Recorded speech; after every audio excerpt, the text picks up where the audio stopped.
I feel like we dove in so quickly to Draymond's post-game comments. We have not really just stepped back and said, it was a great game last night. Great game. It was like a really, really fun watch.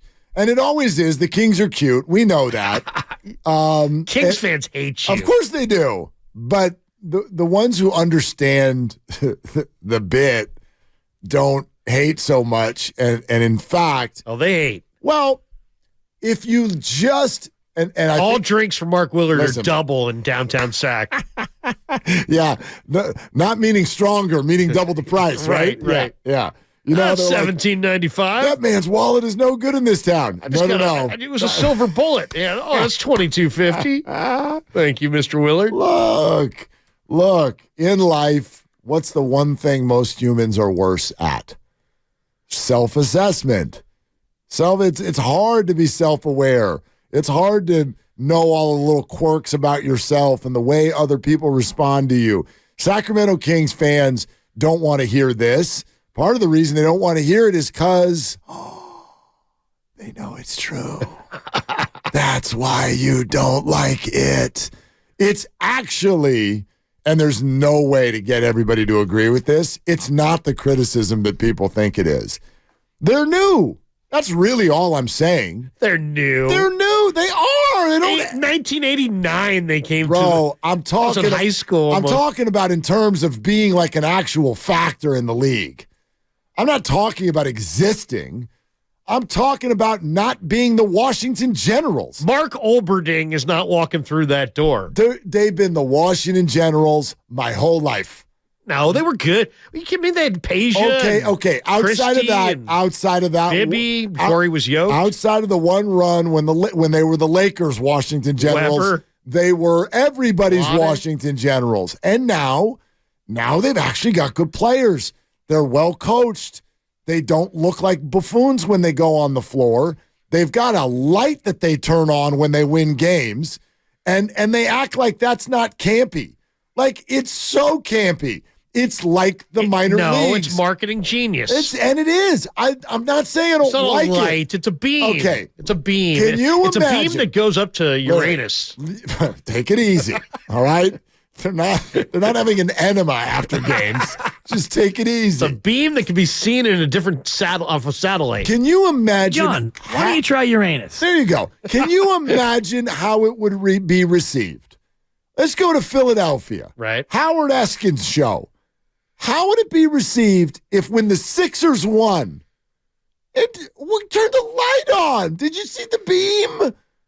First of all, that's Philadelphia, though. That's where Matt Geiger. Hey, we're gonna have Mutt Geiger on. Mutt. I'm just saying, man, and that's what makes it cute. Philly's not cute. New York's not cute. Boston's not cute. They're hard. They're annoying. They're obnoxious. They're loudmouths. Dysfunctional, in Sacramento, they win a game, and everybody's like, this is so great. Let's have a beer and look at the light. Let's take pictures. There's a light in the sky, honey. It's different. And I find it to be very engaging. How quickly you forget that the Warriors were totally irrelevant forever. Well, yes. Forever. They were never not. From 75. Okay. How quickly I forget. Most of our lives. Yes. John Starks over to Chris Mills, down to Terry Cummings. Okay.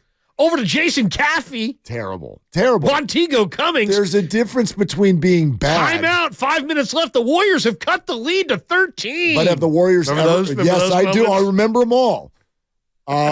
I remember, I remember Kobe and the Lakers. I remember World Be Free and the white uniforms they'd wear 4 times a year. I love that team. I remember all of that stuff. Purvis Short. Okay, Latrell Sprewell's chasing people with 2x4s. I'm here for all good of old it. days. Right. The good old days. But my point is the Warriors, they were terrible, but they never felt small market. The Kings have a different feel. You can't deny this. They turn a light on when they win. In fact, even when they were good last time, what was their calling card? What was the thing that Kings fans were known for? Your hint is Phil Jackson was the one who pointed it out. What were they known for? Cowtown or something? Cowbells. And you all want to tell me you're not small market. Okay.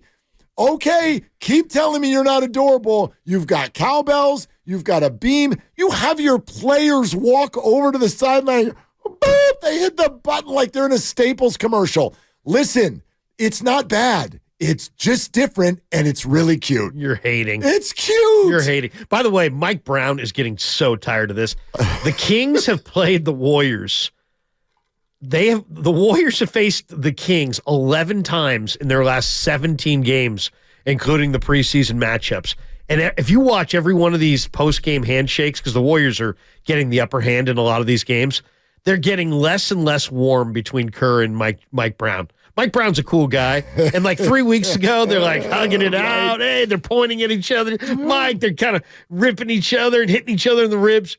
Now it's like we're literally 3 more Warrior wins away from Harbaugh versus Jim Schwartz. Mike, that was a hard handshake, Steve. Mike's not messing around. Mike's PO'd. You saw him come in. Well, look. Did you see him in practice yelling at Malik Monk the other day? And Mike is a really good coach. And I think what Mike has tapped into is, and this is going on with the Kings. Just happy to be there? There's a little bit of, okay, you made the playoffs. You took the big beast to 7 games. And then the best player on the floor sunned us. And if you want to walk into the sunset and act like that's good enough, be my guest, but I'm not here for it. Like, that's Mike's vibe. And he's right. He's right because, and this is part of why they're so adorable. Mike's a cool guy with a chopper who's now pissed, is what you're saying. Larry, how many really good NBA teams would have gone 7 games with the Warriors, lost their game 7 on their own floor by allowing a 50-burger, and had everyone walk across the street to the bar and go, but it was a good season. Yeah, but come on. This is what he's mad about. There are stages of development in the NBA. Right, and they're at the first stage. Right, but he's trying to push him to stage 2. Right. That's his job. Right? Right. That's all. Look, if they're Warriors are just a little bit better. Look, if all bit better. Hey, though a lot of people think Sacramento's better. They're good. I never said they're not good. They're gonna be. I'll say this. I think they're gonna be close. At the end of the regular season, these teams are going to be within 3 or 4 games of each other. Took the Warriors a buzzer beater without their best player. Yeah. I mean. And they were the 3 seed, right? Yeah. Yeah. Now, it was a 4-game difference than the 6 seed. So I do think there's a little bit of, and I think that goes to what Mike Brown's talking about too, you look at that Sacramento Kings team and it's like, oh, they were the 3 seed. It's like they were a couple of games better than all of the teams that were right behind them. And they also were not a load management team. They tried their asses off all year long. The Lakers and the Warriors and these teams were like, yeah. They lost by a point. They didn't have their best player, though. Right. Last night. No, they're good. They're good. They're good basketball team. I love Davion Mitchell, by the way. I love a lot. I love all of them except for Sabonis. He's the only one. You don't like Sabonis? Nah. Was had a triple-double last night, 23, 11, and 8 for Sabonis. He annoyed me in the playoff series, and they just beat him down in the playoffs. Totally. And I also think that there needs to be a new rule in basketball, which is that if you throw in some cockamamie bank shot that you didn't mean to throw in, it's only worth 1. You don't get 2 for that. That's all. No. It's going to be a no from me, dog. You do not get 2 points for that to put your team ahead with 30 seconds. The minute he let that go, I'm like, that is so off. That's enough for me, Doug. I thought it was so off. You bank it in. Get out of here with that. So anyway, but I like all those guys.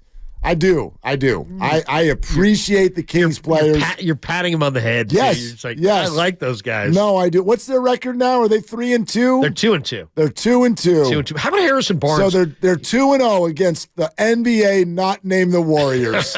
And then the rest of their record happened. HB plays 31 minutes. He's 6'8". He's probably as athletic as any player on the floor. He grabbed 1 rebound. One. Yeah.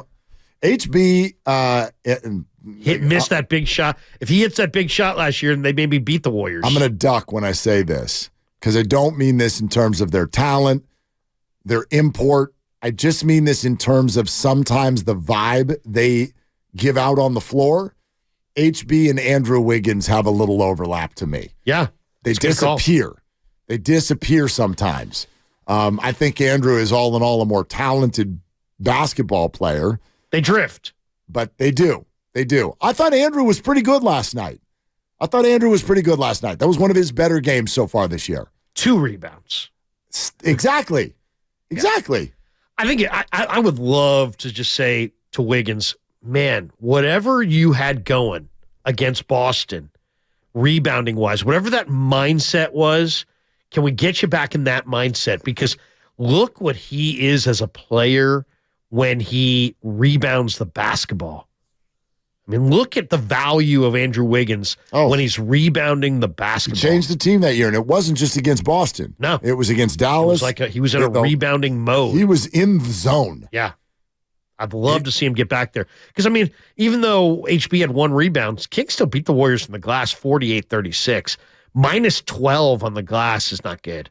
The Warriors are going to have lineups this year that are rebounding challenged, and that will get them on certain nights or at least in certain moments within games. And I felt that on a certain level last night. There were times where there was even a possession, I want to say early fourth quarter, Kings ended up with 3 3-point shots. 3 shots at it. Yeah. They missed them all, but it was just like... It's a backbreaker. Yeah, you can't... I mean, offensive rebounds, to me, is very much like when the other team is running the ball on you in the NFL. There's nothing you can do to defend that. If you're going to keep getting defensive stops and then getting nothing for it, it'll kill you. It'll absolutely kill you. All the reason more to play Pajemski some minutes because, with more threes going up, what do you have? You have more longer rebounds. That means balls in the middle of the floor that you got to chase down. Rebounding is not necessarily about being a big man on the block and getting position like it was in the 80s where Buck Williams pins you and then all of a sudden he got the rebound. Now you got more deeper shots, you got more threes, you got more deeper rebounds. You got loose balls in the middle of the floor, and whoever is quicker to those possessions, wins. And I think Pajemski could really help them because he's just got a knack. He's some pass rushers in the NFL have a knack to rush the passer. This guy's got a knack to rebound the basketball. Well, I think it's an anticipation play too. Rebounding, Dennis Rodman will tell you this all the time. Like it was understanding shooters. It was understanding where they're shooting from, and then positioning yourself as to where the ball was likely going to go. And you're right. With so many more 3-point shots, there are a lot more longer rebounds. So you're right. It's not just like pin your man, box out, belly baseline, all that stuff the coaches used to tell us. But there's some intelligence to it along with the effort, and so that's something I'd love to see out of a bunch of Warriors not named Kevon Looney.